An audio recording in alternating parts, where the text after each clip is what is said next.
بسم اللہ الرحمن الرحیم۔ السلام علیکم ورحمۃ اللہ وبرکاتہ۔ امید ہے تمام ناظرین خیر عافیت سے ہوں گے۔ شاہ آن لائن قرآن اکیڈمی میں ایک بار ہم پھر سے حاضر ہیں۔ آج کے اس ویڈیو میں انشاءاللہ عز و جل ہم آپ کو حفظ کا سبق یاد کرنے کا بہت ہی آسان سا طریقہ کار بتائیں گے، یعنی حفظ کرنے کا بہت ہی آسان طریقہ، اس کا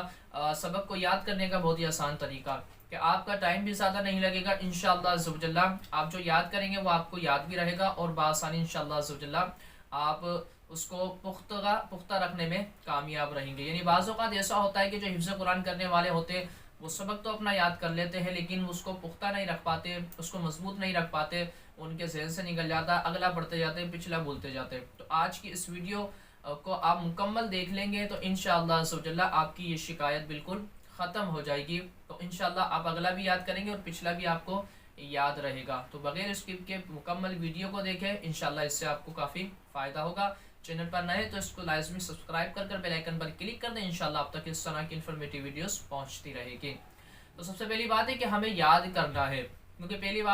پہلا کام جو ہوتا ہے ہمیں اپنے سبق کو یاد کرنا ہے اور کس طرح یاد کرنا ہے۔ تو اس کے اندر آپ نے کرنا ہے کہ اپنا ایک شیڈول بنانا ہے، ایک جدول بنانا، آپ کو اپنے ایک ٹائم کی مینجمنٹ کرنی ہے آپ کو، اور مستقل مزاجی سے اس پر کاربند رہنا ہے آپ نے۔ بعض اوقات ایسا ہوتا ہے کہ وہ قرآن کو تو پڑھتے ہیں لیکن پڑھنے کے اندر وہ جب دل کرتا ہے اٹھایا یاد کیا، جب دل کیا اس نے اس کو یاد کرنے کے اندر، تو یہ جب دل پر نہ چھوڑے بلکہ اپنے جو معاملات کو ہے نا مستقل مزاجی کے ساتھ آپ نے کرنا ہے۔ اب ایک ٹائم کو فکس کر لینا ہے کہ اس ٹائم سے اس ٹائم تک مجھے اپنے سبق کو یاد کرنا ہے، اس ٹائم سے اس ٹائم تک مجھے اس کو دوبارہ دہرائی کرنی ہے، اور اس ٹائم سے اس ٹائم تک مجھے اپنے پچھلے اسباق کی دہرائی کرنی ہے۔ تو اس طریقے سے اگر آپ اپنے اسباق کو لے کر چلیں گے، اپنے معاملات کو لے کر چلیں گے، حفظ قرآن اس طریقے سے کریں گے تو انشاءاللہ آپ کے لیے آسانی ہوگی۔ ورنہ یہی ہوتا ہے کہ آج کا سبق پھر ہم یہ کل پر چھوڑ دیتے ہیں، کل کا سبق پرسوں پر چھوڑ دیتے ہیں، تو اس طرح کرنے کے اندر کیا ہوتا ہے پھر ہماری کمزوری آتی چلی جاتی ہے۔ اس میں ناگہ نہیں کرنی چاہیے، کیونکہ کہا جاتا ہے کہ ایک دن کی ناگہ انسان کو 40 دن پیچھے کر دیتی ہے، اور حافظ قرآن کے لیے ناگہ کی تو گنجائش ہی نہیں ہے۔ اسے روزانہ ڈیلی بیس پر اسے یاد کرنا ہے تو یاد کرنا ہے، قرآن روزانہ اس نے کھولنا ہے تو کھولنا ہے، اپنے سب کی منزل روزانہ دہرانی ہے تو دہرانی ہے، اس میں ناگہ نہیں کرنی۔ وہ ناگہ ایک دن کرے گا، شیطان اس کے ذہن میں وسوسے ڈالے گا، پھر وہ 2 دن 3 دن اس طرح اس کی وہ سب کی منزل کیا ہوگی، پچھلے اسباق کیا ہوں گے، کمزور ہوتے چلے جائیں گے۔ تو بہرحال اگر آپ چاہتے ہیں کہ آپ کے پچھلے اسباق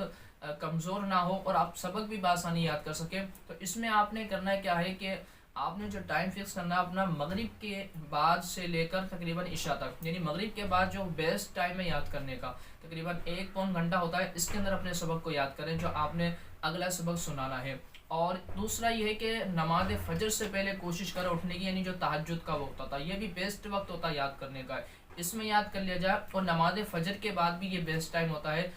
اس کے اندر بھی یاد کریں گے تو انشاءاللہ عز و جل آپ کو بآسانی یاد ہو جائے گا۔ تو 3 اوقات ایسے ہیں کہ جن میں آپ یاد کریں گے سبق کو، انشاءاللہ آپ کو بآسانی یاد ہو جائیں گے۔ تو 3 اوقات کو آپ متعین کر لیں، یا 3 میں سے کوئی 2 یا ایک وقت جو آپ کے پاس، یعنی جو آپ وقت لے سکتے ہیں جس میں آپ بآسانی یاد کر سکتے ہیں، تو لازمی طور پر ان اوقات میں اپنے اسباق کو یاد کریں۔ اب جو یاد کیا ہے اس کو یاد کیسے رکھنا ہے، تو اس کا بہت ہی آسان سا طریقہ کار یہ ہے کہ آپ نے جو یاد پچھلے اسباق، جو آپ کا پچھلا سبق ہے وہ آپ نے یاد کیا، مثال کے 30واں پارہ آپ کو کمپلیٹ ہو چکا، اب پہلا پارہ آپ کو چل رہا ہے، اب 30واں پارہ آپ نے کس طرح اس کو مضبوط رکھنا ہے۔ تو نماز تو ماشاءاللہ آپ پڑھتے ہوں گے، تو آپ کو چاہیے کہ آپ نماز کے اندر ان سورت کی دہرائی کریں۔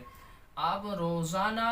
5 نمازوں کے اندر آپ ان صورتوں کو پڑھیں، ٹھیک ہے نا۔ فرض تو آپ امام صاحب کے ساتھ پڑھتے ہیں، اس میں تو آپ تلاوت نہیں کر سکتے، اس کے علاوہ جو آپ سنتیں پڑھتے ہیں، نوافل پڑھتے ہیں، یا اس کے علاوہ اپنی جو نوافل آپ پڑھتے ہیں اگر پڑھنے کے آپ آتی ہیں، جیسے اوابین ہو گئی، اشراق چاشت ہو گئی، تہجد کی نماز ہو گئی، ان نوافل کے اندر بھی آپ اپنے ان اسباق کو دہرائیں، 30ویں پارے کی دہرائی کریں، تو انشاءاللہ عز و جل روزانہ ڈیلی آپ ان اپنے پچھلے اسباق کو پڑھیں گے، اس کے اندر آپ اپنی سب کی منزل کو نماز کے اندر اگر دہرائیں گے تو آپ کبھی بھی قرآن کو بھولیں گے نہیں، کبھی بھی آپ کا قرآن کمزور نہیں ہوگا۔ آپ اس پر عمل کر کے دیکھ لیں اور اس کو اپنا کر دیکھ لیں، انشاءاللہ عز و جل آپ ہمیں دعائیں دیں گے۔ امید کرتا ہوں کہ بات آپ کے سمجھ میں آ گئی ہوگی۔ اللہ تبارک تعالیٰ تمام کے لیے آسانیاں عطا فرمائے، جو حفظ قرآن کر رہے ہیں اللہ تعالیٰ ان کے حافظوں کو مضبوط فرمائے۔ السلام علیکم ورحمۃ اللہ وبرکاتہ۔